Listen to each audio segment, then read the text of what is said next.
entro en diálogo y me esquezo de grabar. Esta sesión va a grabar y va a estar disponible a toda la comunidad universitaria. Pongo aquí que después de esta reunión podéis encontrar esto en stream, sí, entendido. E, pois, engadirei pois, a ligazón á grabación na mesma página web da publicidade. Posteriormente, ¿no? Ben, vexo que hai máis xente entrando. Muy buenas. Ah, estás ali, Ramón. Sí, aquí estoy. Podes poñer, aí estás, moi ben. Eu vou quitar, bueno, primeiro vou falar eu un pouco. Sí. E despois estamos ti máis eu de momento, non? E despois vas estar só ti falando, sí? Pero vou realizar unha pequena presentación. Sí. E aínda non contamos con tanta xente. Temos unhas, creo que 16, pero está entrando xente. Está bien. Okay. Podemos esperar unos minutos, si quiere. Non, eu penso que por o tempo que temos deberíamos comezar xa. Vou comezar, xa estou grabando. Ok. Entón, pois temos o prazer, non, de contar aquí con nós, aquí en Galicia, desde San Francisco, California, a Ramón Grossfogel, que é profesor dos estudos étnicos na Universidade de California en Berkeley, pero realmente é un especialista nos estudos descoloniais e unha das voces máis potentes, un moi bo comunicador, escritor prolífico, con moitos libros e pois, numerosos artigos sobre estas temáticas e sobre outras moitas que van ir xurdindo, non, ao longo destas presentacións, estas 3 conferencias que vai dar estes días, o 13, 14 e 15 de maio, sempre a partir das 6 da tarde. Esta tarde vai ser de 6 a 7:30, mañán de 6 a 8 e pasado mañán de 6 a 7:30. Así que sempre imos ter reservado un tempo ao final de cada conferencia, de cada sesión para o coloquio, de acordo? Media hora, se podemos hoxe. Perdón. Aviso que estou grabando esta sesión e vou falar un pouco das temáticas das que vai falar Ramón rapidamente. Hoxe tocou dimensións culturais da colonialidade.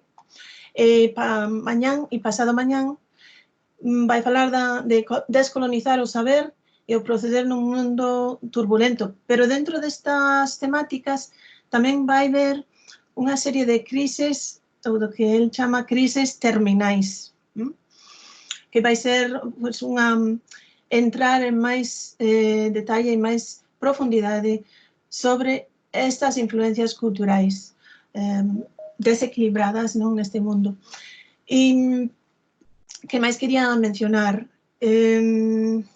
Hai outro aspecto que quería destacar. Bueno, eu son Catherine Teasley, tamén, bueno, eu son natural de California, ex-estudante da mesma universidade que Ramón, pero levo afincada aquí vivindo desde hai moito tempo, varias décadas xa. E estas sesións forman parte non só do mestrado oficial universitario en políticas sociais e intervención sociocomunicativa, comunitaria, perdón, da Facultade de Socioloxía, sino tamén forma parte... non me escoitas ben? Sí, te escucho bien, te escucho bien. Sino tamén forma parte de unha sesión do grao en Educación Social da Facultade de Ciencias da Educación, sobre todo a sesión de hoxe. E sin máis, non vou detener máis o tempo e adiante, Ramón. Bueno, muchas gracias, Cata, muchas gracias todos y todas que se encuentren conectados. Yo quería hacer un seminario donde podamos discutir, la crisis en que estamos, es decir, conectar el seminario con la crisis en que estamos metidos. Yo por eso quería hablar en los próximos días de 3 temporalidades que yo entiendo que entran en crisis terminal en esta pandemia.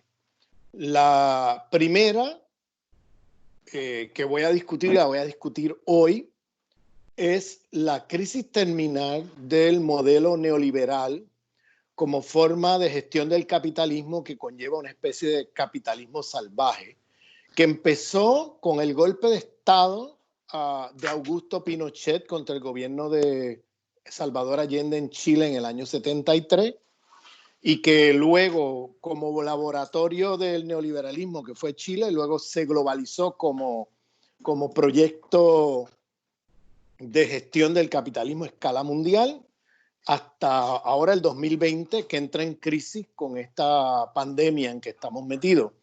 La segunda temporalidad que voy a discutir entonces mañana es la temporalidad que va desde 1945 hasta el 2020, que es la temporalidad de la hegemonía estadounidense en el sistema mundo, que entra en crisis terminal también en esta pandemia.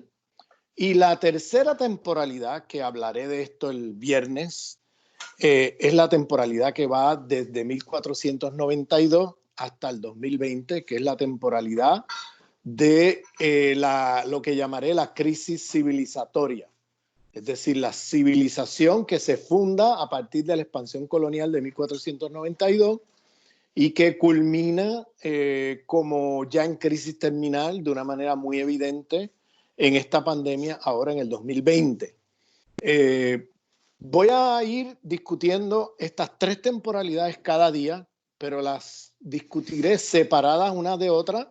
Es decir, como hoy nos dedicamos a la primera, que es la temporalidad más corta, es el ciclo que va de 1973 hasta ahora.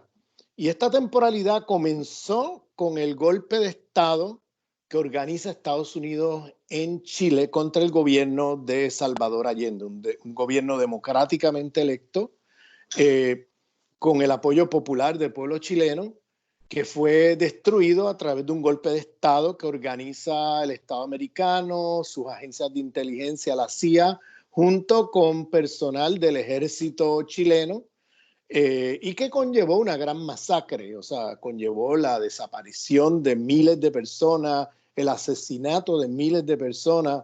Esa dictadura duró 17 años, duró hasta el año 1990.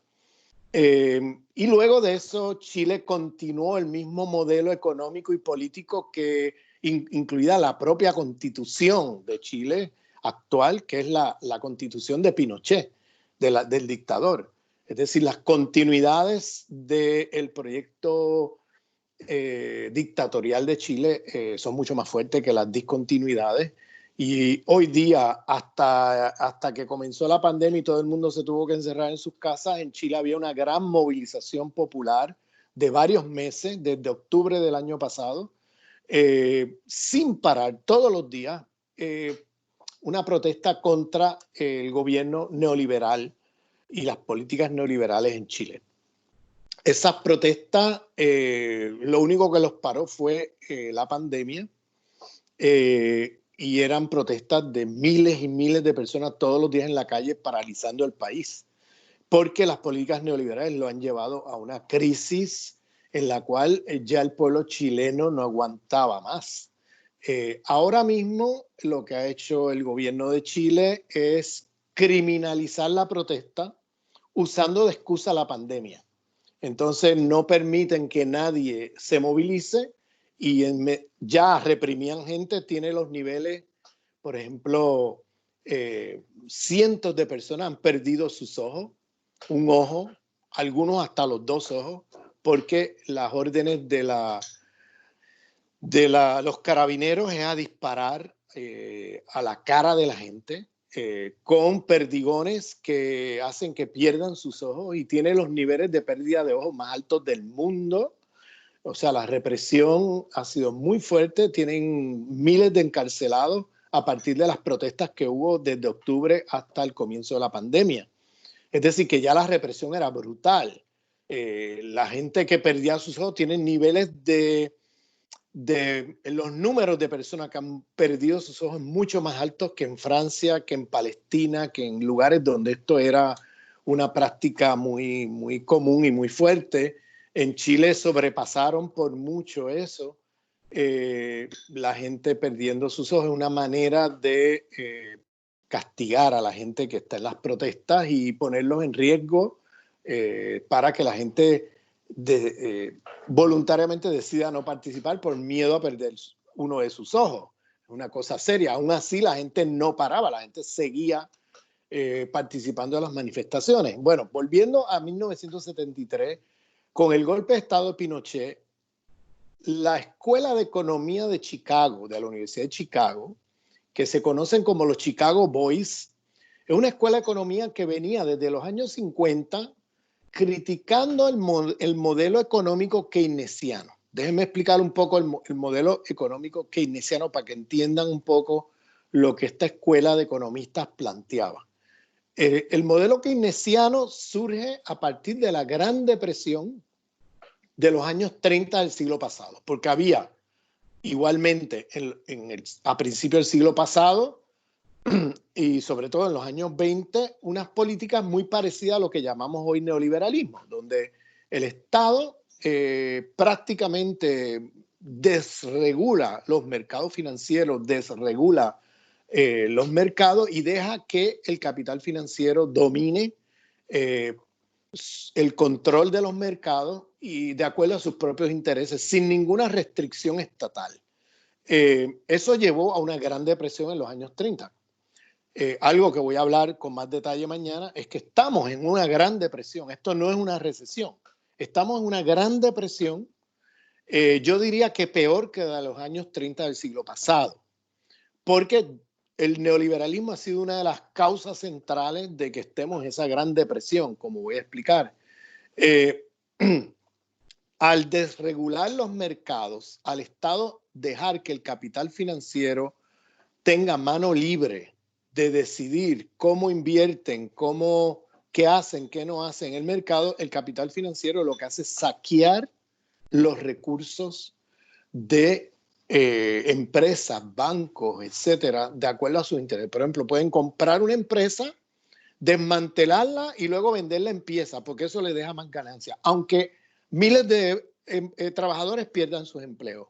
O puede mover su capital de un país a otro y dejar en desempleo miles de personas en un país e invertir en otro país, así de un día para otro. O sea, la desregulación de los mercados financieros hace que el capital financiero tenga la mano libre de hacer barbaridades.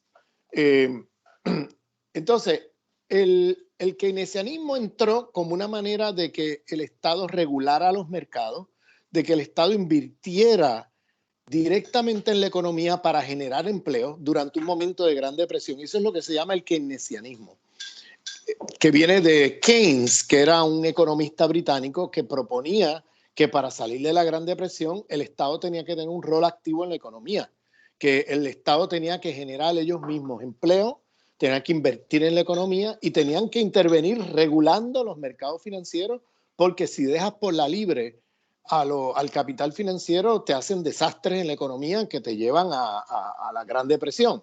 Entonces, ese modelo, que es un modelo de intervención estatal activa en la economía, donde, por ejemplo, una de las cosas que Keynes incentivaba era que el Estado transfiriera recursos del Estado a la gente a través de una transferencia mínima de riqueza que permitiera a la gente tener cierto ingreso para estimular la demanda en los mercados, que la gente pudiera comprar productos. Esa demanda, esa transferencia en salarios, en beneficios a la gente, permitía entonces que millones de personas pudieran consumir Y como en la Gran Depresión, una de las cosas que pasa es que la demanda en el mercado se cae porque la gente no tiene con qué comprar nada. Entonces, los capitalistas no pueden vender sus productos. Entonces, se cae en una Gran Depresión, tienen que cerrar sus empresas, millones de personas pierden sus empleos. La manera de estimular nuevamente la creación de empresas, los mercados capitalistas, Keynes decía que era a través de garantizar salarios y garantizar transferencias del Estado a la gente para que la gente entonces pueda entrar al mercado y consumir. Y que la caída del consumo se estimule nuevamente el consumo ante la caída del consumo vía una alza en la demanda, es decir, en los ingresos de la gente para poder invertir en productos de primera necesidad o otros productos que permitan entonces restablecer los mercados de mercancías y que las empresas se puedan abrir nuevas empresas o las empresas caídas puedan volver a renovarse. Esa era la teoría de Keynes y a través de un largo proceso, 15 años, y a través de una gran guerra mundial, salieron de la Gran Depresión. Y entonces los años de la posguerra del 45 hasta hoy han sido años de crecimiento económico muy fuerte. Y ya para los años 70 el capital financiero volvió nuevamente a poner presión para tener un sistema como el que tenían antes de la Gran Depresión de los años 30, es decir, antes de la política keynesiana de intervención del Estado en la economía que les he descrito en este momento. Entonces, esas presiones, el primer modelo, el primer laboratorio de neoliberalismo fue la dictadura de Pinochet en Chile, donde los Chicago Boys, los economistas del Departamento de Economía de la Universidad de Chicago, que eran los que estaban promoviendo esta idea de que el Estado tuviera manos fuera de la economía, de que el Estado dejar que el capital financiero, el mercado, por sí mismo se autorregule sin ninguna intervención estatal, es decir, darle todo el poder en las manos al gran capital, tanto transnacional como financiero, de decidir todo lo que ocurre en el plano económico de los países. Entonces, eso permite al capital financiero de poder tener una libertad absoluta de moverse a escala planetaria de un país a otro, de un día para otro. Es decir, sin ninguna regulación que los controle o los domine. Es decir, están en plena libertad de hacer los desastres que les dé la gana. Pinochet, en el laboratorio de Pinochet, como era una dictadura, la gente no podía decir sí o no a estas políticas, eran impuestas por la fuerza. Y lo que hicieron fue, por ejemplo, para darles un ejemplo,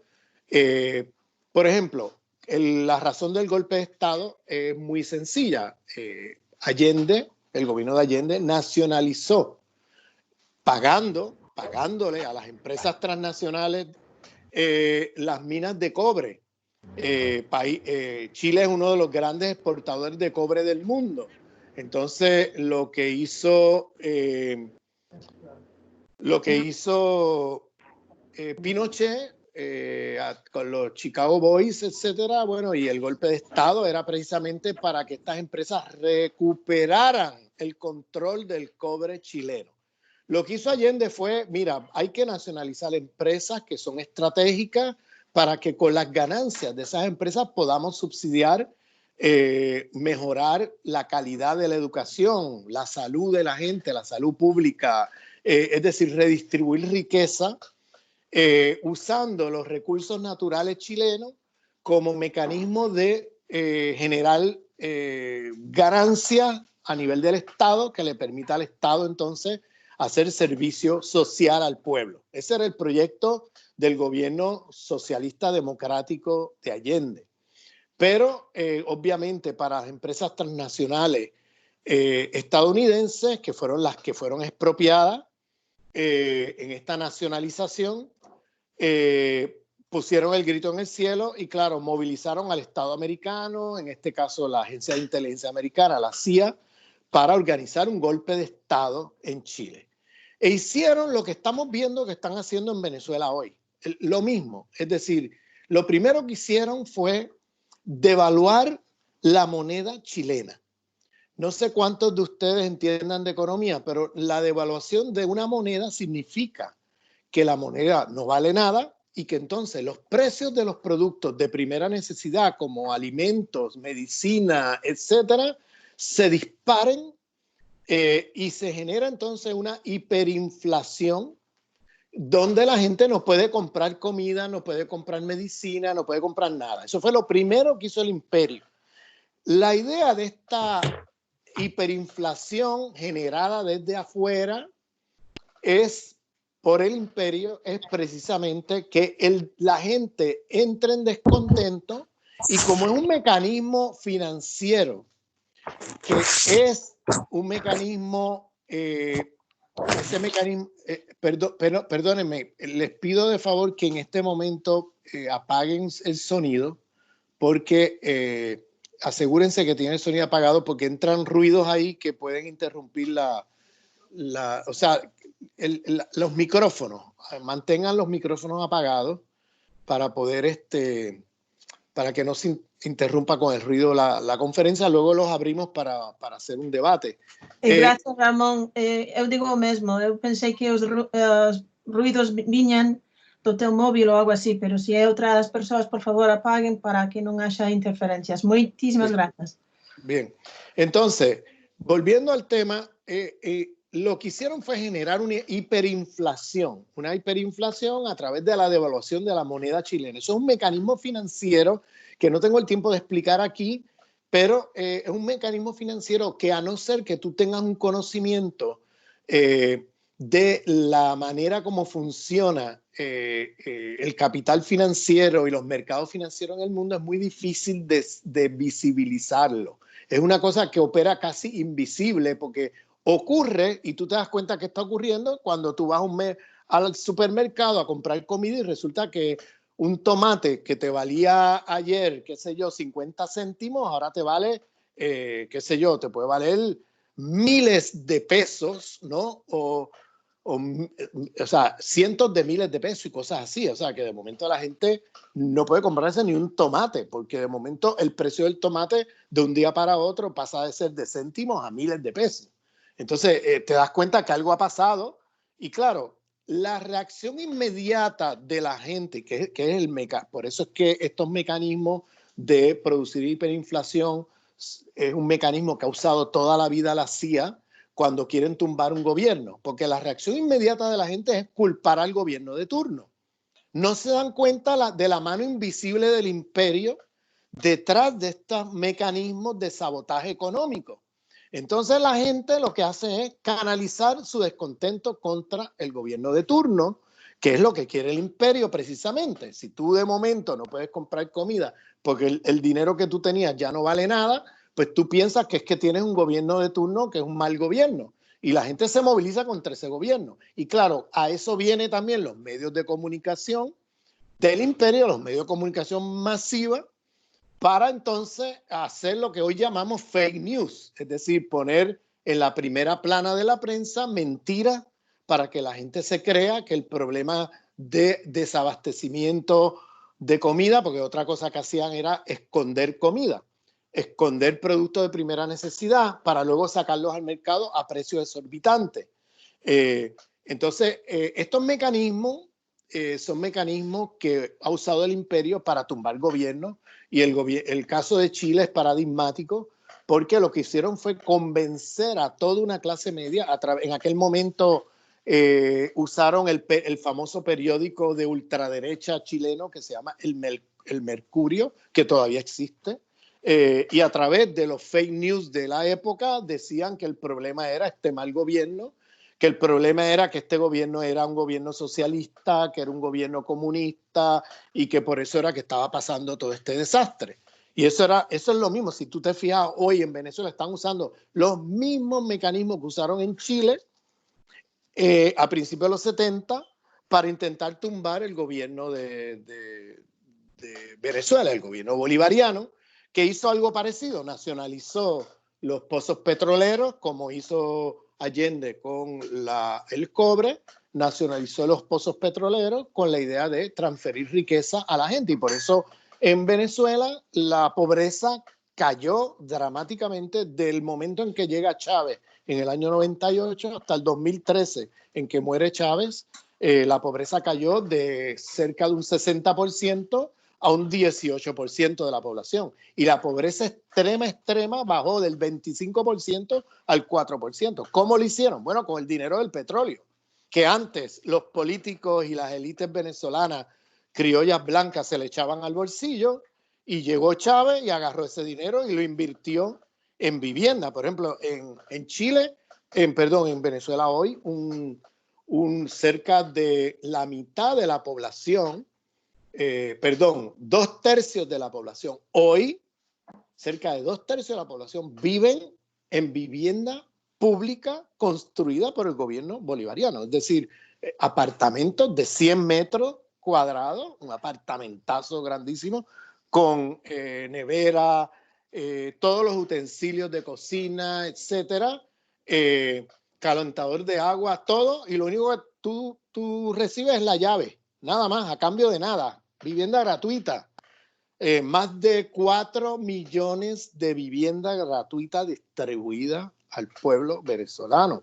Por eso es que tiene tanto apoyo, que a pesar de todos estos golpes que han intentado hacer y todo lo que estamos viendo que intentan hacer continuamente, la gente sale a defender la revolución bolivariana, porque claro, la revolución bolivariana le ha demostrado que les ha mejorado la situación a la mayoría de la población.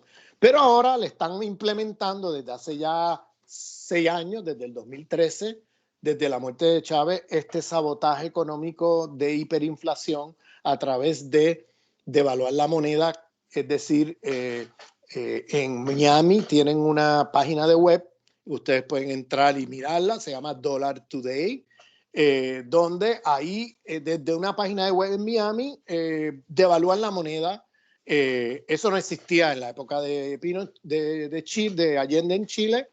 Eso existe ahora, la web y la cosa electrónica, y a través de estos mecanismos de poner una página de web logran devaluar la moneda de Venezuela dramáticamente. De 8 bolívares, $1 en el 2013, ahora estamos arriba de 500.000 millones de bolívares, $1. Una cosa que no se explica por nada que haya pasado en la economía venezolana. Es todo una cosa artificial construida desde afuera, y claro, la gente cuando va con un bolívar a comprar en los supermercados o a comprar comida o a comprar medicina, etcétera, pues no pueden pagar nada porque están en una situación donde el peso no vale nada. Pero gracias a que tienen un gobierno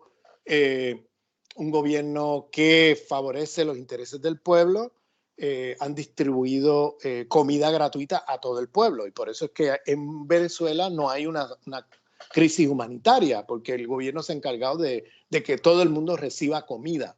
Gente a favor y gente en contra del proceso bolivariano reciben cajas de comida cada 2 semanas.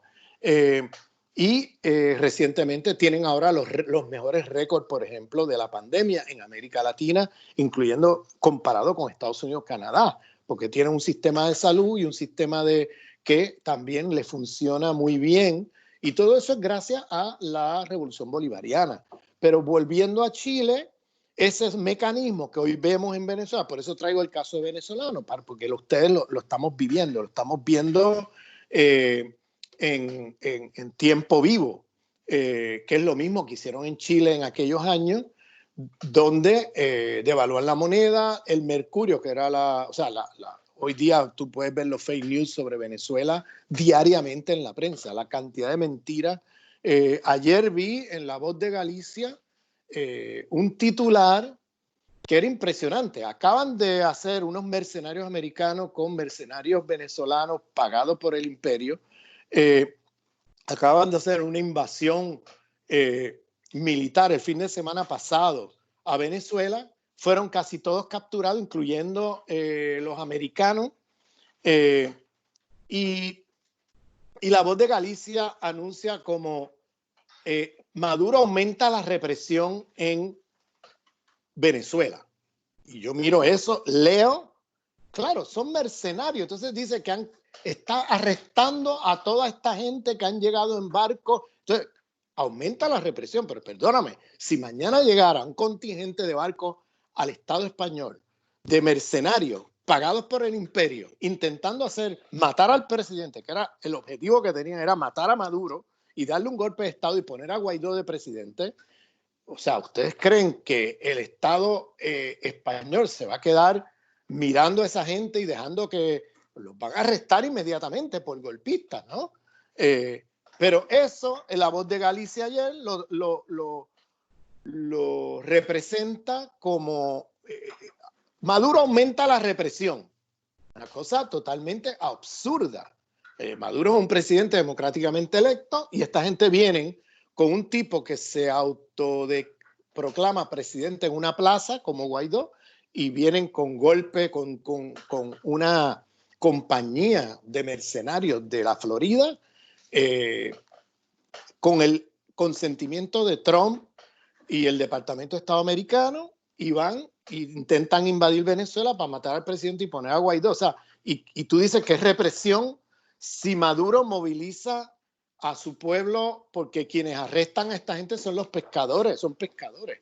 No fue ni siquiera el ejército, porque tienen milicias populares, la gente está preparada para en caso de una invasión así. Entonces lograron arrestar pescadores, logran arrestar a los mercenarios en unas playas en Venezuela y luego se moviliza el ejército, claro, y arresta a los que quedaron sueltos, que se fueron por el monte escapando, pues han sido arrestados por el propio ejército. Pero ¿qué tú esperas que haga un Estado que es invadido de esa manera? ¿Qué haría el Estado español si mañana aparecieran en embarcaciones entrando por alguna playa de Galicia o Andalucía o Cataluña, embarcaciones de golpistas y empresas? O sea, y le vamos a acusar al gobierno de turno, el que sea, PP, PSOE o el que sea democráticamente electo, de que están aumentando la represión porque están encarcelando y arrestando a todos estos mercenarios que están entrando por las orillas de las playas del país.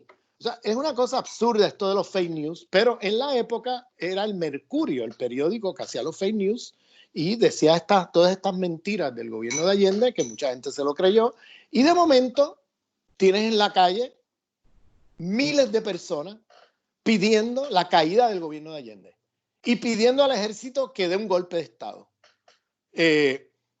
Y crean todas las condiciones para que la gente se movilice y dé un golpe de Estado, sobre todo clases medias chilenas, y organiza un golpe de Estado contra Allende. Esto ocurrió el 11 de septiembre de 1973, con unas consecuencias horribles para el pueblo chileno en términos de vida humana, de muertos, etcétera, desaparecidos. Luego de eso tienen el modelo neoliberal, donde privatizan nuevamente las minas de cobre y la ponen nuevamente en manos de compañías transnacionales. Privatizan muchas empresas que el Estado había obtenido en la época. Privatizan el agua. O sea, en Chile el agua no es un bien público. En Chile el agua es privatizada por empresas. Privatizan la electricidad, privatizan todo, que es parte del modelo neoliberal, poner en manos de empresas privadas, sobre todo transnacionales, todos los bienes comunes, que supone que sean bienes comunes, los privatizan todos. Y privatizan las escuelas.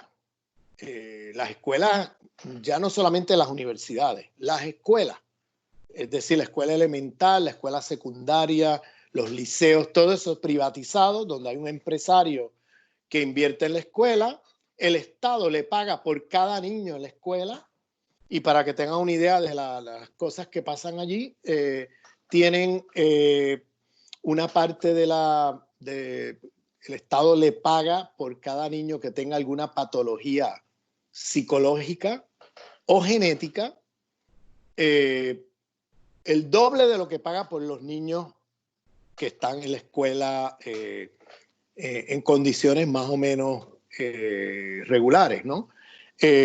Los niños que tengan algún tipo de desorden psicológico, el Estado paga el doble. Entonces, ¿qué hace el empresario que es el que administra la escuela del liceo o la escuela elemental en cualquier lugar? Bueno, pues el empresario viene y contrata psicólogos para que esos psicólogos les hagan estudios de los niños de la escuela, y resulta que estos psicólogos, como son pagados por el empresario, que es el que maneja y administra la escuela supuestamente pública, ¿no?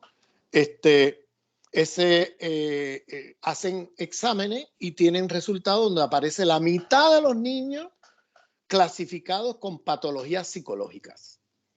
Entonces, esto te da una idea de lo que ocurre. Ya esos niños están marcados con un sello en su expediente de ser niños con problemas psicológicos serios. Aunque todo es mentira, ¿no? Todo lo hacen por el interés de doblar la ganancia de este empresario en la administración de la escuela. Eso les doy una idea, ¿no? Las carreteras, por ejemplo, están privatizadas. Usted usa un automóvil y usted tiene que pagar cada ciertos kilómetros. Hay unas máquinas electrónicas que le van marcando. En el carro usted tiene que tener una cosa electrónica que va marcando cuántos kilómetros usted va recorriendo. Y usted tiene que pagar mensualmente por el uso de las carreteras. Las carreteras no son públicas, son privadas. Cualquier carretera. Usted, cada ciertos kilómetros, hay una máquina que marca cuántos kilómetros usted ha recorrido. Esto les doy un ejemplo para que vean. El caso de Chile es un caso hiper extremo de neoliberalismo. Yo siempre digo que el día que haya una tecnología para privatizar el oxígeno que respiramos, en Chile será el primer país que privatice el oxígeno y la gente tenga que pagar para poder respirar. Pero este modelo es el modelo que luego se globaliza a todo el tercer mundo. Es el modelo que se usa por el Fondo Monetario Internacional a partir de lo que se llama el Consenso de Washington en el año 80-81, y donde deciden en Washington el Banco Mundial, el Fondo Monetario Internacional, etcétera, pasar a políticas neoliberales como la manera de gestionar los países, la deuda de los países en el tercer mundo. Entonces, lo que hacen es que te dan un préstamo para tú pagar tu deuda, quedas endeudado con el Fondo Monetario Internacional, pero a cambio, el Fondo Monetario Internacional, a cambio del préstamo, no solamente te deja endeudado, donde tienes que pagar una cantidad de intereses usureros anualmente, es decir, la riqueza del país se te va en el pago de la deuda, sino que además te imponen la política que tú tienes que seguir. Y estas son políticas neoliberales, donde te imponen la cantidad de empleados públicos que tienes que votar, tirarlos a la calle, la cantidad de las empresas que tienes que privatizar, la desregulación de los mercados financieros, y te imponen lo que se ha conocido como el modelo neoliberal, que el primer laboratorio fue Chile, y una vez lo implementan en Chile, luego lo hacen política económica a escala global a través del Banco Mundial y el Fondo Monetario Internacional. Luego tenemos al mismo tiempo el gobierno de Margaret Thatcher a partir del año 76 en Inglaterra, implementando estas políticas en Inglaterra, privatizando todo lo que podía en ese país. Luego tenemos Ronald Reagan en los 80 haciendo lo mismo en Estados Unidos. Y estas políticas se globalizan, se desregulan los mercados financieros, se privatiza todos los servicios públicos del Estado, ahora a manos de empresas que ya no piensan en el bienestar del pueblo, sino en el bienestar de sus bolsillos y de las ganancias de sus empresas. Se privatiza la salud, y a eso vamos en unos minutos, con consecuencias nefastas para los servicios de salud al pueblo. Y luego tenemos la globalización de estas políticas neoliberales que se van a implementar ya en todas partes. Y para darle un ejemplo ya más concreto que probablemente ustedes ya han vivido y que están viviendo en esta pandemia, es que si ustedes se fijan, los países más afectados durante esta pandemia son todos estados neoliberales que en los últimos 20, 30 años han recortado el dinero de la salud pública, han privatizado los servicios de salud pública y no están preparados para enfrentar esta crisis. Observen cómo el número de muertos más altos del mundo lo tiene el país más neoliberal del mundo, que es los Estados Unidos de Norteamérica. El epicentro de la pandemia es Estados Unidos. El número de muertos, pero de lejos, más alto del mundo, lo tiene Estados Unidos. Luego tenemos países como Francia, España, países como Italia, Inglaterra, Ecuador, Chile, Colombia, Brasil. O sea, cuando miran alrededor del mundo, los países más afectados por esta pandemia son aquellos países que han implementado políticas neoliberales ya por varias décadas. En el caso de Italia y España, si ustedes se recuerdan, en la crisis del 2008, la crisis financiera del 2008, el Banco Central Europeo y sobre todo Alemania, que es quien controla ese banco, le impone al sur de Europa, a Grecia, a Portugal, a España y a Italia, le impone políticas draconianas neoliberales a cambio del pago de su deuda. Es decir, el Banco Central entra a pagar por la crisis financiera del 2008-2009, que no es otra cosa que pagarle a la banca. Lo que hacen es que el Estado español agarra los recursos de los impuestos de los contribuyentes y le transfiere esa riqueza a la banca, a la gran banca española, al capital financiero español, a las grandes empresas, se lo distribuyen entre el 1% y esa deuda queda como una deuda de toda la gente en España, toda la gente que viva dentro del Estado español. Eso es, por eso no sé si han escuchado los debates recientes donde hay gente diciendo que esas empresas, ahora que hay una crisis de salud y una crisis económica, deberían ahora pagar por los 60.000 millones de euros que recibieron en el rescate financiero de la crisis del 2008-2009. Porque esa gente nunca pagó el dinero que se les dio, nunca. Esa gente agarraron el dinero y siguieron adelante echándose al bolsillo una gran cantidad los accionistas de estos bancos y además usando el dinero para el propio beneficio empresarial de estos bancos y de estas compañías transnacionales, compañías petroleras, etcétera. Y esos rescates, quien los termina pagando es el pueblo, porque eso no queda como una deuda de las empresas, sino una deuda del Estado español, que al final es el pueblo español, los pueblos dentro del Estado español los que tienen que pagar esa deuda.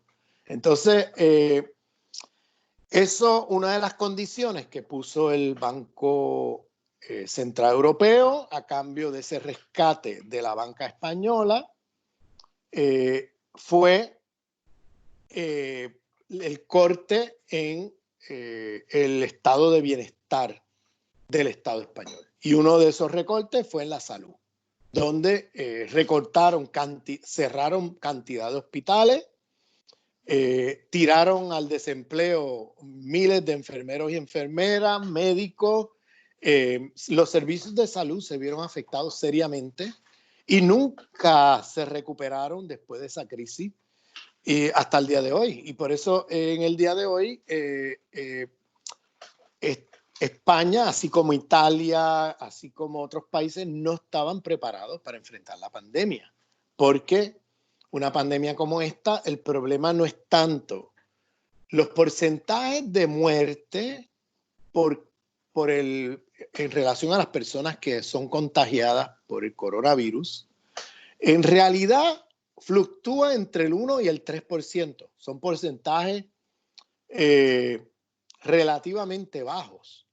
La pregunta es, ¿por qué los porcentajes de muertos son tan altos en lugares como Estados Unidos, Inglaterra, Francia, España, Italia, etcétera, que fluctúan entre el 7 y el 15% de las personas contagiadas mueren?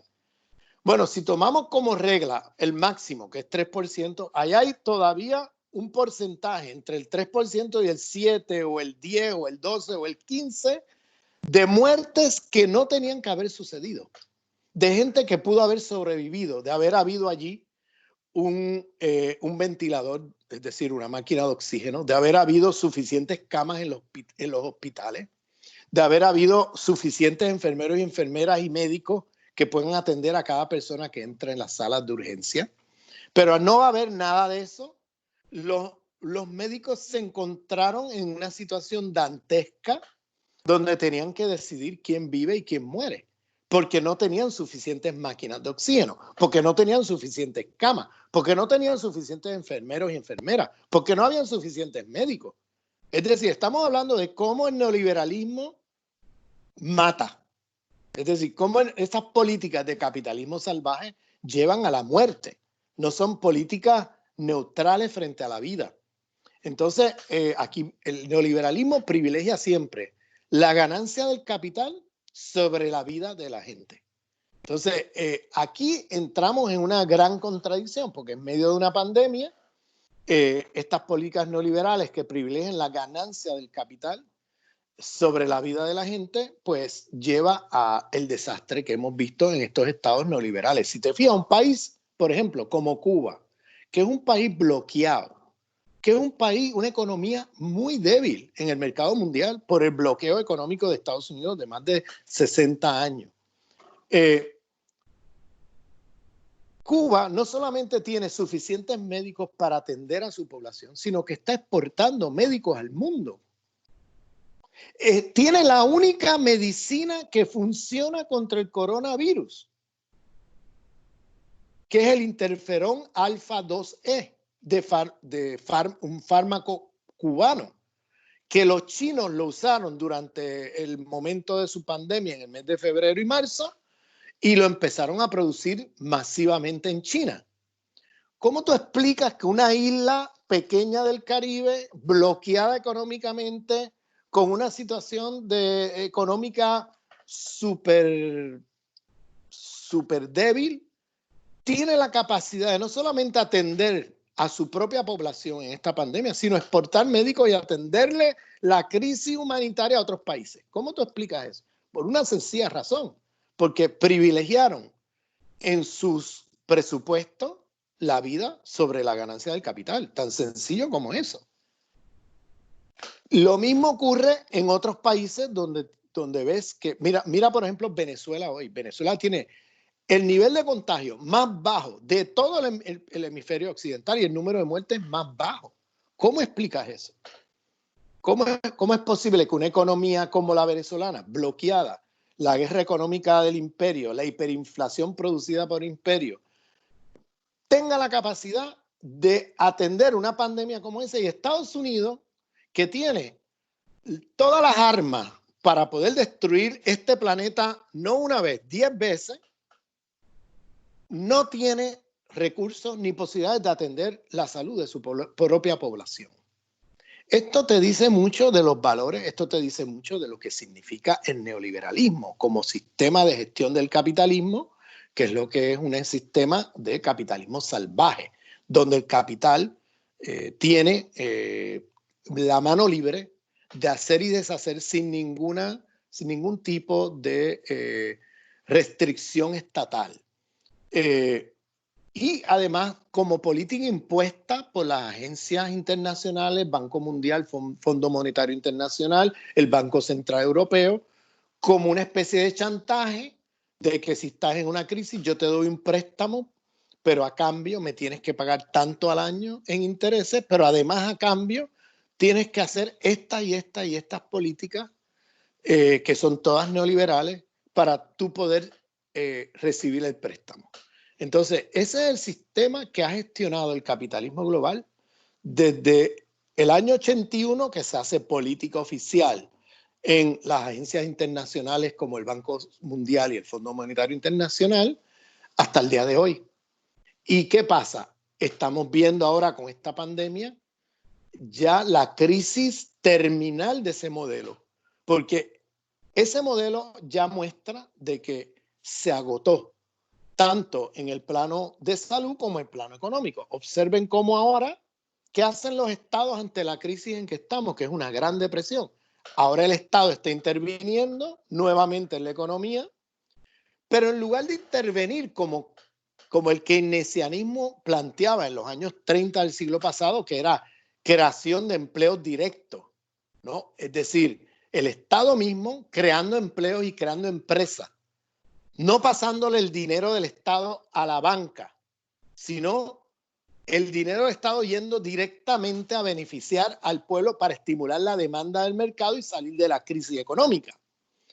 En este caso, si observan, así como en el 2008-2009, la distribución de los recursos del Estado es una transferencia de riqueza, no al pueblo, no a la generación de empleo, no a mejorar la situación del pueblo, sino al rescate del capital financiero, al rescate de la banca, al rescate del IBEX 35, al rescate de las transnacionales. Entonces, ese dinero es dinero perdido. Ese dinero no es dinero que va a generar más empleo. Eso es un dinero que va a los bolsillos de los accionistas de estas empresas. Y eso no se va a reinvertir en nuevos empleos y en estímulo económico porque las empresas, la lógica de las empresas es invertir donde puedan hacer ganancias. Si no pueden hacer ganancias, ese dinero se lo echan al bolsillo. No es un dinero productivo, no es un dinero que va dirigido a mejorar la situación económica del pueblo. No va a crear nuevos empleos. Lo que va a hacer es que ese dinero se va a invertir en aquello que estas empresas consideren de beneficio para ellos. Y eso no necesariamente coincide con inversiones que generen más empleo. Es decir, el neoliberalismo como política mundial de gestión del capitalismo ha entrado en crisis terminal.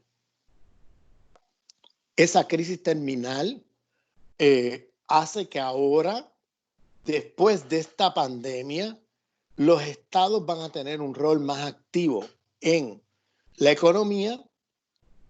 Los estados van a tener que, cualquier estado que vuelva a la política austericida, neoliberal austericida, de cortar presupuestos en estado de bienestar, como por ejemplo cortar presupuestos de salud, es un estado suicida, porque ya vimos lo que significa una pandemia como esta y cómo los estados neoliberales no estaban preparados para enfrentarla. De ahora en adelante, cualquier planteamiento dirigido a recortar presupuestos de salud ya se va a ver a los ojos de los pueblos como un acto suicida. Eso hace que el neoliberalismo como proyecto de gestión salvaje del capitalismo entre en una crisis terminal y vamos a pasar luego de la pandemia a una especie de capitalismo donde el Estado va a tener un rol mucho más fuerte en la gestión económica. No necesariamente para regular mercados, pero sí para asegurar que ciertas cosas estén garantizadas.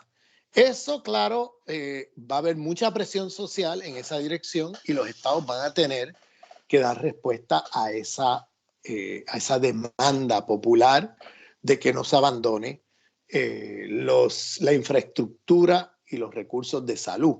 Por tanto, estamos viendo cómo ahora, por ejemplo, en esta Gran Depresión, ya no queda otra que los estados intervenir directamente en los procesos económicos, porque de lo contrario, si lo dejas en manos por la libre, desregulado a manos del capital financiero, en una Gran Depresión como esta, aquí nadie se salva, o sea, va a haber la debacle total.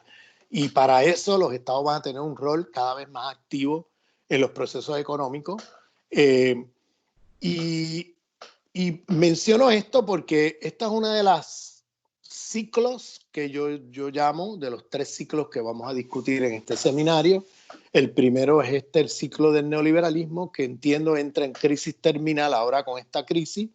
Y lo que viene después va a tener, para bien o para mal, va a tener un rol más activo de los estados y muy probablemente y muy probablemente cuidado, la tentación autoritaria de extrema derecha puede ganar terreno en los estados, porque en momentos de crisis como estos que estamos viviendo, como una gran depresión, es un clásico de la extrema derecha y el fascismo, yo le llamo los bomberos del capitalismo, porque lo que hacen es que en momentos donde el capitalismo genera un fuego, o sea, que hay un fuego, los fascistas vienen a apagar el fuego. ¿Cómo apagan el fuego?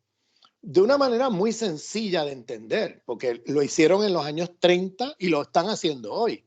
Y es buscar chivos expiatorios.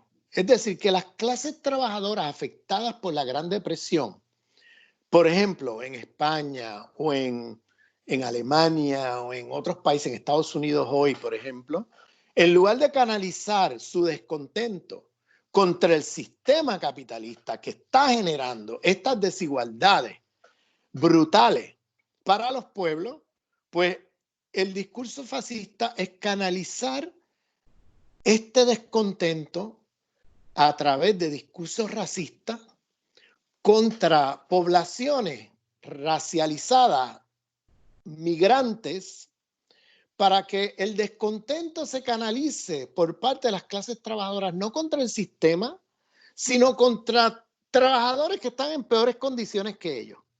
Eso para el sistema capitalista es perfecto. Es el plan perfecto, porque el sistema capitalista, si logra que en un momento de gran depresión los trabajadores, en lugar de movilizarse contra ellos, contra el saqueo del capital financiero, contra el saqueo capitalista de sus economías y sus países, si los obreros que están siendo afectados por esa crisis capitalista canalizan su descontento no contra el sistema, sino contra otros trabajadores que están en peores condiciones que ellos a través de un discurso racista, pues eso cae como anillo al dedo. Y eso lo vimos en los años 30, la canalización del descontento, por ejemplo, del nazismo en Alemania contra, todo se canalizó contra los judíos, los gitanos y otros pueblos.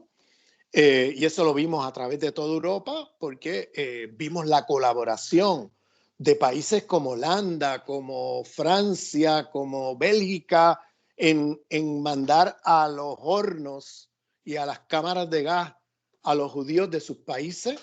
Es decir, en lugar de estar peleando contra el capital financiero, las clases obreras de estos países se dedicaron a mandar judíos a las hogueras, a las cámaras de gas, a mandar gitanos a las cámaras de gas.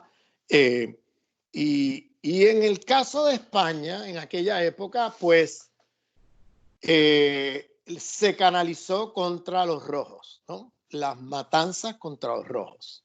Entonces, se llamaban los rojos y era un ejército que sabemos que venía de 10 años de guerra en Marruecos, era el ejército español en Marruecos, donde todos los métodos bárbaros que ese ejército hizo contra el pueblo marroquí, esos mismos métodos, ese mismo ejército viene a la península ibérica, da el golpe de Estado que ya ustedes conocen, pasan a la guerra civil y ese mismo ejército se trae los métodos bárbaros que usaban en la guerra colonial en Marruecos, ahora implementándoselo en vez de moros, rojos, ¿no? Y yo siempre digo que los rojos fueron moroificados. Esas grandes matanzas que vimos en la guerra civil española, esa violencia brutal, eso es el mismo ejército que estaba haciendo esa violencia en Marruecos, que como efecto boomerang del colonialismo, ese ejército pasó a la península ibérica a hacer lo mismo, pero ahora no contra moros, sino contra rojos. Y moroificaron a los rojos. Observen cómo, por ejemplo, no sé si ustedes han escuchado de los toreos que hicieron a 5,000 personas en Extremadura, toreando seres humanos. Mataron 5,000 seres humanos toreados en Extremadura. ¿Cómo? ¿De dónde sale eso? Bueno, eso era lo que hacían con los marroquíes en la guerra colonial en Marruecos. Lo mismo. Eso tiene una fuerte raíz colonial que el efecto boomerang del colonialismo, como diría Aimé Césaire, en el famoso libro El discurso sobre el colonialismo, publicado por Akal, es decir, lo que hiciste allá viene como efecto boomerang y te lo van a hacer acá. Es decir, ese mismo ejército imperialista español que fue a Marruecos a hacer esas barbaridades, luego regresa y hace lo mismo en tu territorio. Y eso lo dice Césaire también para hablar del caso de Alemania, como las barbaridades que hizo Europa frente a África, frente a América Latina, Asia, en el proyecto colonial, Hitler lo que hace es regresa como efecto boomerang bajo el hitlerismo. Es decir, Hitler viene un día, amanece a Europa con un tipo diciendo, yo soy la raza superior, ustedes son las razas inferiores.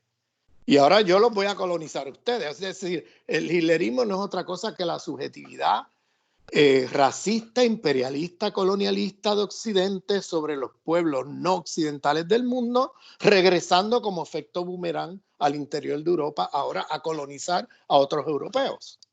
Y eso es el tipo de fenómeno que vemos emerger en momentos de gran depresión. Y no es casual que tengamos de momento a Vox así saliendo, pareciera que de la nada, pero no es de la nada, porque como sabemos, en la llamada transición del año 78, ¿no? de España, del Estado español, sabemos que fue una transición manipulada por el propio franquismo para continuar con las estructuras políticas, económicas y hasta con las élites franquistas en el poder durante la transición. Y hasta el día de hoy tenemos una situación en España donde el franquismo nunca murió. Nunca fue erradicado el franquismo, sino que el franquismo continuó, borrón y cuenta nueva, como si nada, al otro día de la nueva constitución del 78. Es decir, fueron todos exonerados, y no solamente exonerados, sino que los dejaron en sus propias posiciones de poder, y ahí siguieron hasta el día de hoy, y son los hijos de los franquistas que se beneficiaron económicamente bajo el franquismo los que hoy son las grandes, la casta, ese 1% de dueños de la banca y las empresas del IBEX 35, los que hoy son los que manejan la economía española. Los hijos descendientes de esa élite franquista que se benefició económicamente bajo las barbaridades del franquismo. Entonces, en un momento como este hay que prestar atención porque los fascistas son los bomberos del capitalismo. Vienen a apagar el fuego. ¿Y cómo apagan el fuego? Pues canalizando contra los migrantes, en este caso en España hoy. El discurso, por ejemplo, de la extrema derecha española, el PP y Vox, es un discurso que va dirigido contra los migrantes, canalizando el descontento de los trabajadores, diciendo, tú has perdido tu empleo porque aquí hay migrantes que ocupan tus empleos. En lugar de decir, tú has perdido tu empleo porque el capital financiero defalcó el país, porque el capital financiero ha saqueado este país. Por eso has perdido el empleo, porque el sistema capitalista colapsó y por eso has perdido el empleo. Es un problema sistémico, no es un problema de un migrante que entró a hacer trabajos que nadie en España quiere hacer. Es decir, los empleos que ocupan muchos de estos migrantes no son empleos que ocupan las poblaciones del Estado español, son empleos que la mayoría de los casos son empleos que las poblaciones del Estado español no quieren hacer. Entonces, porque son empleos muy precarios, porque se gana muy poco, porque son empleos de semi-esclavos, ¿no? En la agricultura o en los servicios, en la economía de servicios, etcétera, son los peores empleos. Entonces, digo esto porque hay que prestar atención al ascenso del fascismo nuevamente en un momento de gran depresión, de colapso del sistema capitalista. Y paro aquí y lo abrimos a discusión. Muy bien. Muchísimas gracias, Ramón. Fue un discurso pues que, no sé, logra siempre integrar muchísimos aspectos y dimensiones que entran en juego y que se fomentan mutuamente, ¿no? Bueno, ¿Alguien quiere realizar comentarios, preguntas, reflexiones?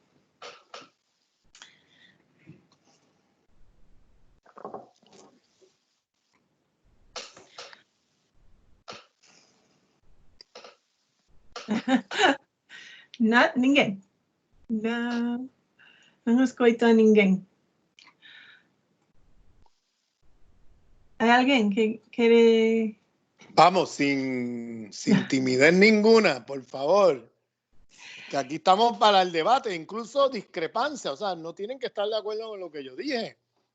Puede alguien también comentar y decir, oye, pero yo creo que te equivocas aquí y acá, o yo creo que, o sea, yo no tengo problemas con que tengamos un debate también de ideas. Parte del propósito de estar en una universidad es precisamente el intercambio de ideas y tratar de aproximarnos lo mejor posible a la realidad. Así que también sin timidez ninguna, crítica, comentarios o preguntas.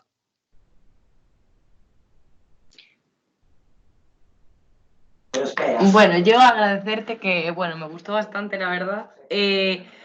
Sí que comparto muchas cosas y creo que das esa perspectiva descolonial que muchas veces nos olvidamos y faltan y que no se promueven desde los medios, pero no sé, hay cosas que a lo mejor, pues desde mi punto de vista las considero de otra forma, pero tampoco... es que me parece una perspectiva guay y súper descolonial, pero es súper centrada en eso. Yo también critico el sistema capitalista, pero es como que se pintan los malos muy malos, que ya sé que son malos, pero no sé. Bueno, ¿qué es lo que vamos a poner, te chilla? ¿Qué te chilla en el oído de lo que yo dije? ¿Qué es lo que a ti, en qué discrepa? O sea, está bien que discrepemos. No hay que estar de acuerdo en todo, ¿entiendes? Ya, vale, voy a buscar, es que tengo apuntadas un montón de cosas. Dale. Es mucha información.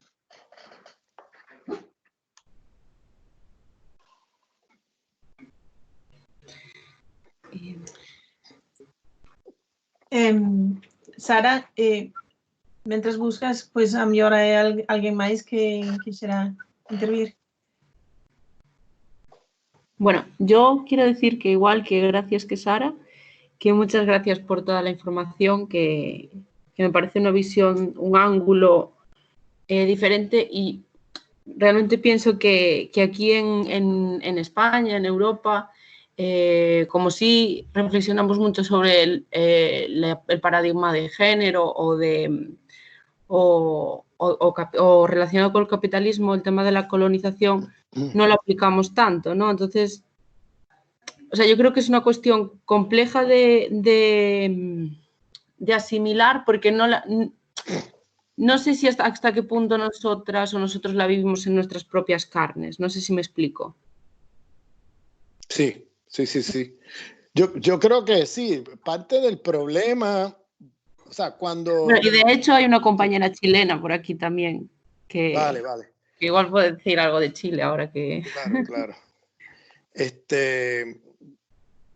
Bueno, un poco comentando tú, antes de que otras personas comenten, incluyendo la compañera chilena, esto que acabas de decir es muy cierto. O sea, cuando tú no has vivido la experiencia de la dominación colonial o neocolonial, Claro. es muy difícil de entender, es muy difícil de entenderlo.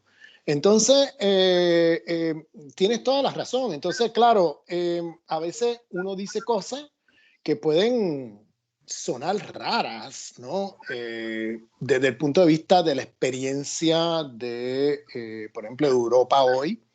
Pero fíjate cómo, aún dentro de Europa, hay también dominaciones al interior de Europa que nos... O sea, como por gallego. ejemplo, exacto, como gallego, tú puedes... ¿Por qué es que la izquierda españolista no entiende el tema catalán, por ejemplo? El derecho de autodeterminación. ¿Por qué es que a la izquierda españolista le cuesta?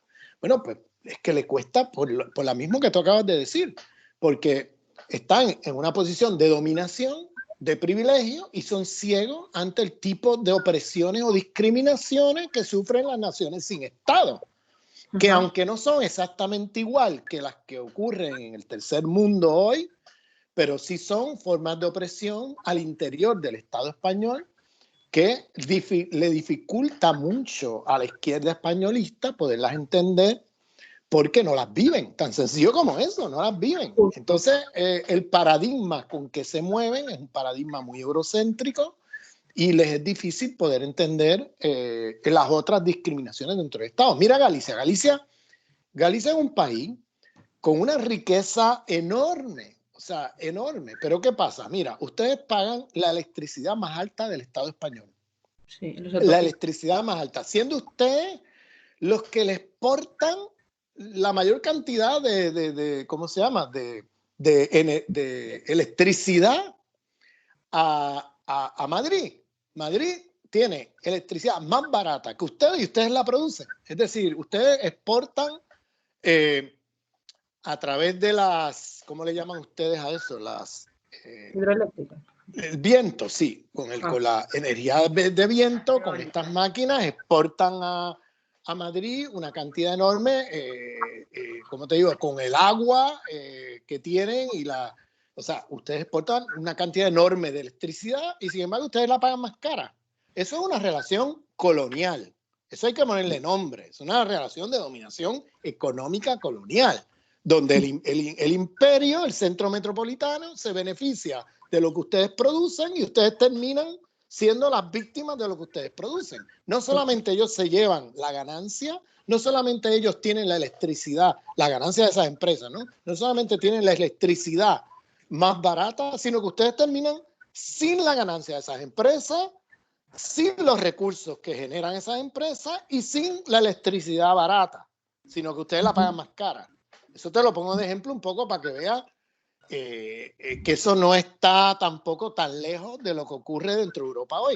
Si miras el sur de Europa frente al norte de Europa, pues tenemos unas desigualdades brutales. El norte de Europa, mira las expresiones que han usado los holandeses y los alemanes en esta pandemia, cuando se habló de que, mira, necesitamos que haya transferencia de recursos, ¿no?, de la Unión Europea para atender esta pandemia en el sur de Europa, luego de más de 10 años de austericidio, donde les han cortado por órdenes de Bruselas y de Frankfurt de cortar los servicios de salud, y ahora que ustedes enfrentan la pandemia, usted dice, oye, necesitamos recursos, ¿y qué le contestan? Que no. Que cómo se atreven, ¿quién se creen ustedes? O sea, ahí ve nuevamente en la fisura norte-sur dentro de Europa, pero lo puedes ver también dentro del Estado español. Entonces, para el que está en la posición de privilegio, para el que está en Madrid recibiendo la electricidad barata, recibiendo los privilegios de esa relación desigual con Galicia, pues no lo ve. Pues que no lo ve, son ciegos, lo viven y viven esos privilegios y no se dan cuenta de dónde viene todo eso. Y eso viene de un gran privilegio. Y claro, la izquierda españolista lamentablemente son ciegos a estas cosas. Y ya no hablemos de otras cosas, el tema lingüístico, el derecho de los pueblos a decidir su forma de articularse en términos de estatus político y cosas por el estilo. O sea, no entienden nada, ¿entienden? Entonces, eso pasa también también entre norte y sur. O sea, por ejemplo, la dificultad que tú acabas de expresar de poder entender estos discursos cuando no los vives directamente. O sea, cuando lo vives desde el tercer mundo y ves lo que está ocurriendo, entonces tienes una mirada más, vamos a ponerlo así, más crítica de lo que usualmente se tiene en otras regiones del mundo que viven con más privilegio. Claro, o sea, a mí lo que... Bueno. Perdón, habla Amanda, perdón. No, nada, Sara, dale tú. Que, por ejemplo, con el tema de las lenguas minoritarias y todo esto, yo también creo que muchas veces nos desresponsabilizamos de nuestro derecho y nuestro deber de hablar nuestra lengua. Y, por ejemplo, hasta el caso de la universidad, la nuestra, por ejemplo, ahora hay un plan de normalización lingüística y hay incentivos para hablar gallego. Y muchos alumnos y alumnas se están animando a hacer, por ejemplo, el trabajo de fin de grado en gallego porque van a tener una remuneración económica. Bien, socialmente, de forma pública, se está promoviendo el uso de una lengua. Pero es que deberíamos de ser nosotros también los que ahora, que no estamos bajo un régimen dictatorial donde nos prohíben hablar nuestra lengua, la pusiéramos en valor. Y muchas veces también nos olvidamos de esa autocrítica. Sí, eso es fundamental también, claro. No es solamente el problema de la imposición que te viene de Madrid, es también cómo se han internalizado inferioridades falsas en los propios pueblos que están subordinados a una relación de opresión Y empiezas tú mismo, sin darte cuenta, a reproducir el esquema porque internalizaste un complejo de inferioridad o que el propio imperio impuso allí, ¿entiendes? Entonces, eso también pasa por una autocrítica y por una descolonización de nuestras mentes. Porque el empezar a hablar gallego también implica descolonizarte en tu mente de la idea de que el gallego es una lengua de los pobres, ¿no? Que es lo que históricamente se promovió. Es una lengua que no vale la pena, que eso es de los pobres, que eso no hay que hablarlo, y el castellano como la lengua de prestigio. Entonces hay que descolonizarse también de esos esquemas. Mira, con el gallego te comunicas con una parte del mundo que los castellanos tienen más dificultad en comunicarse. El mundo de habla portuguesa, Brasil, países africanos, Portugal, ¿entiendes? Ustedes se abren a un mundo que los otros no se pueden abrir. Y además ustedes hablan castellano, que también se abren al mundo castellano en América Latina y otros lugares. O sea, ustedes tienen una ventaja si ustedes dominan bien el gallego. Entonces, en lugar de verlo como desventaja, mírenlo como una ventaja de cómo le abre un mundo a ustedes que los otros lo tienen cerrado. Sí, total. Y con el tema de Cataluña, por ejemplo, que lo mencionaste también, Amanda, por cierto, pues sí. Creo que ahí, por ejemplo, hay muchos más intereses económicos que coloniales en ese caso, porque creo que muchas veces se mueven a masas por intereses de unos pocos que dan la cara por unos cuantos que se van a llevar unos beneficios de ciertas cosas. Y yo estoy a favor de la autodeterminación, pero una autodeterminación crítica y sabiendo lo que se hace y las consecuencias para bien y para mal. Y muchas veces, pues igual que en su momento animó Quim Torra a salir a la gente a la calle y fue él mismo quien mandó a las patrullas a frenar las manifestaciones. Quiero decir, al final tú también, o sea, hay que ver hasta dónde los intereses son propios o no. Y al final creo que muchas de las del colonialismo van por el capital. Porque, por ejemplo, una cosa que me chirrió es cuando comparaste con el Holocausto. O sea, a mí me parece algo sin precedentes, porque el Holocausto realmente no era rentable económicamente, es algo inexplicable, porque los campos no producían ningún tipo de beneficio, porque por lo menos en los de Alemania no había trabajo forzoso, como en la Unión Soviética, por ejemplo, tengo entendido. Sí. Y entonces, claro, pues no, eso sí que, por ejemplo, me chirrió porque no me pareció comparable, porque, por ejemplo, en el colonialismo sí que hay intereses capitalistas claros, que es la explotación de recursos. Bueno, mira, vamos a ver. Comunidad, ¿sabes? Vamos a ver. Yo te recomiendo que te leas el libro que está publicado por acá, Discurso sobre el colonialismo, el número 39 de la serie Cuestiones de Antagonismos de ACAL. El autor es Aimé Césaire, se escribe Aimé y el apellido Césaire. Aimé Césaire en francés. Es un negro de Martinica, el maestro de Frantz Fanon.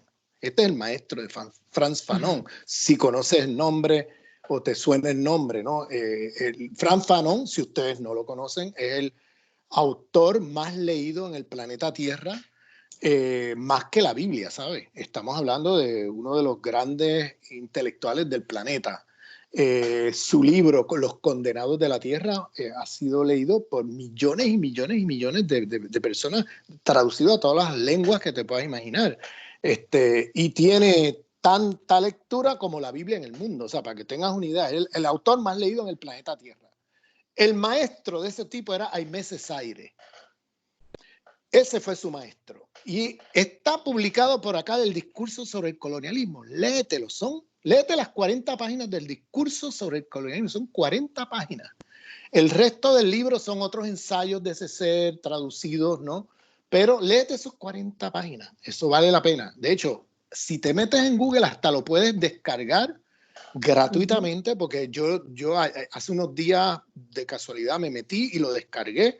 El libro de ACAL lo puedes descargar en Discurso sobre el Colonialismo, está online. No ven ACAL, sino alguien lo colgó por allí y se puede descargar gratuitamente. Ese libro es un libro fundamental para entender lo que te estoy diciendo. En los proyectos colonialistas, los imperios iban a superexplotar a la gente y en el proceso, depende de qué tipo de colonialismo estemos hablando, podía haber genocidio o no. Me explico. Hay dos tipos de colonialismo. el colonialismo de explotación, que es que los colonizadores llegan a explotar la mano de obra barata de los pueblos que colonizan, ¿no? Los esclavizan, bien.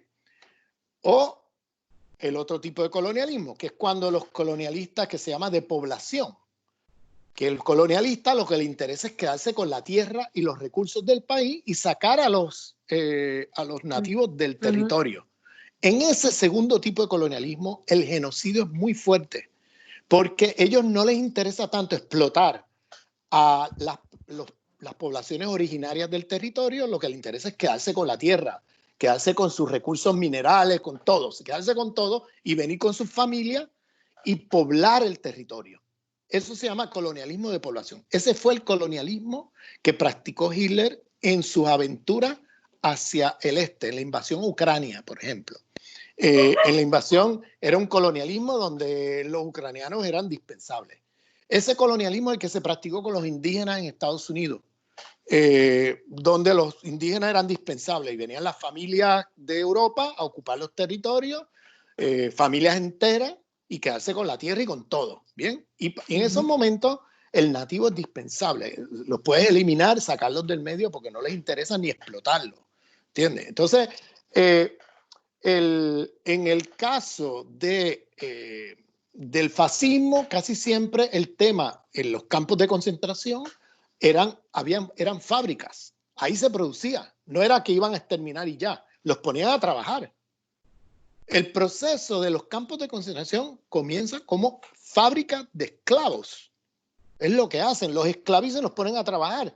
Y luego, cuando vino el tema de la solución final, los empiezan a exterminar ya masivamente, y era parte de una política de exterminio que estaba en relación al tema de lo que te dije hace un momento. Los fascistas siempre buscan chivos expiatorios en momentos de crisis para canalizar el descontento de las clases trabajadoras europeas contra un chivo expiatorio, contra otro trabajador en peores condiciones que ellos. ¿Me sigue? Entonces, esa correlación que tuviste en el nazismo, la viste también durante la Guerra Civil Española, la viste y la ves hoy con el ascenso de la extrema derecha. ¿Cuáles son los discursos que usa la extrema derecha para ganar votos hoy en medio de la crisis de los últimos años? ¿No? A partir del 2008-2009, porque de esa crisis nunca salimos.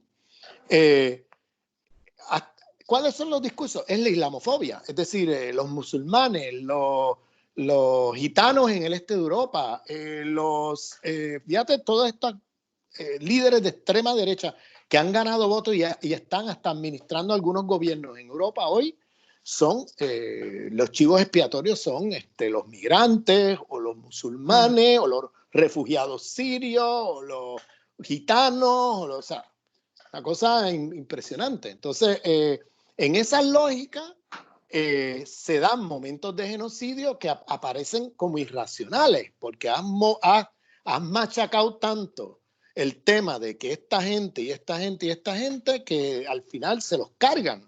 Y se los cargan y pareciera una lógica antagonista con el capitalismo, porque se supone que los exploten, ¿no? Pero no, aparece como una lógica en momentos de crisis para que ese obrero blanco occidental, en vez de estar movilizado contra el gran capital, lo tienen movilizado para matar a un gitano en el este de Europa, o para matar a un sirio, o para matar a un... ¿Entiendes lo que te digo?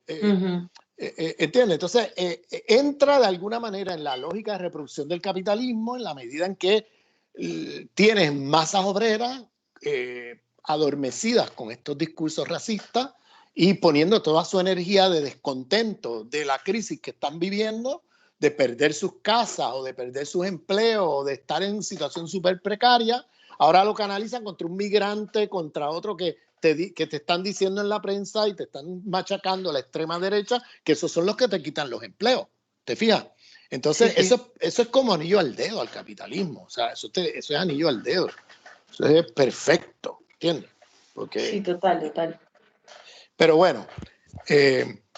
Son así 25, Sí, bueno, pues si quieres, paramos y mañana seguimos. Y mañana seguimos. pobre de Ramón Cruz Vogel ten outra reunión como nós temos agora na súa universidade que puxeron esta semana que non pode faltar, vamos. No puedo escaparme, una reunión departamental y eso, y yo le busqué la vuelta a ver cómo le hacía, pero no. Mañana vamos a poder tener más tiempo, porque mañana ya puedo tirar hasta las 11 de la mañana y podemos discutir bueno, 11 más. de la mañana para ti, aquí hasta Sí, las perdón, 8 de la tarde. perdón, sí, es cierto, hasta las 8 de la tarde para ustedes. Sí. Bueno, muchas gracias, estamos en contacto y mañana seguimos. Sí, a ti, Ramón, y muchísimas gracias a todo el mundo por asistir, ¿sí? Y hasta mañana, entonces. Hasta mañana. Chao. Chao. Y para los demás, si tenéis más comentarios o algo, podríamos seguir ahora, si queréis, o si no, rematamos. Sí, si quieres pueden levantar preguntas y mañana yo puedo también abordar alguno de los comentarios o preguntas. Así que bueno, me retiro, muchas gracias. A ti, hasta luego. Hasta luego.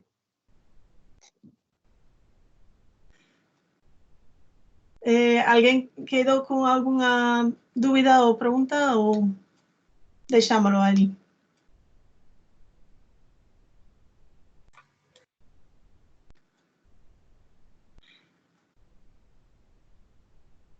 Bom, como non escoito ninguna idea máis, pois que teñades todos e todas así unha boa tarde, unha boa noite e espero vervos mañán aquí. Vale, deixo de gravar e ata logo. Gracias. Chao. Chao.